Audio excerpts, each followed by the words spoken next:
तर धर्मेंद्र प्रधान यांच्या राजीनाम्यानंतर आता जे.पी. नड्डा आणि जितेंद्र सिंह सीजेपी शिष्टमंडळासोबत बैठकीसाठी कॉन्स्टिट्यूशन क्लबमध्ये पोहोचलेले आहेत। त्या ठिकाणी त्यांची बैठक सुरू झाली आहे।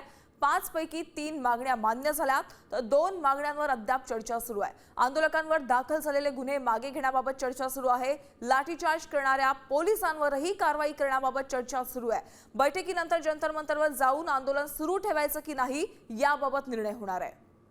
आपण थेट जाऊयात राजधानी दिल्लीमध्ये आमचे प्रतिनिधी भरत मोहोळकर उपस्थित आहेत। भरत, आता सीजेपी आणि 2 केंद्रीय मंत्र्यांसोबत त्यांची महत्त्वाची बैठक सुरू झालेली आहे।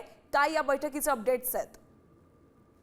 आपण जर पाहिलं तर सध्या मी कॉन्स्टिट्यूशन क्लब मध्ये आहे आणि याच ठिकाणी धर्मेंद्र प्रधान यांच्या राजीनाम्यानंतर जे.पी. नड्डा आणि जितेंद्र सिंह हे 2 मंत्री सीजेपीच्या शिष्टमंडळासोबत बैठक त्यांची सुरू आहे। तब्बल 1 तासापासून ही बैठक सुरू आहे आणि याच बैठकीमध्ये सीजेपीने जो 5 मुद्द्यांचा प्रस्ताव दिला होता त्याच 5 मुद्द्यांवरती चर्चा सुरू आहे। त्यापैकी खरं पाहिलं तर कालच्या दुसऱ्या फेरीतील बैठकीमध्ये 2 मुद्द्यांवरती सहमती झाल्याचं पाहायला मिळालं।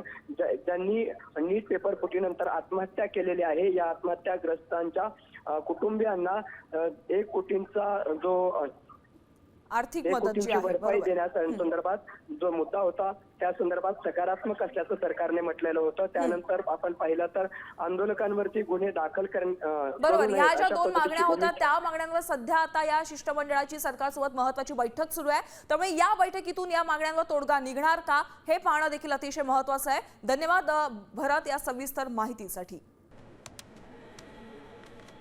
मी खात्रीशीर न्यूजसाठी फक्त साम टीव्ही बघते, कारण तिथल्या बातम्या रिलेट करतात।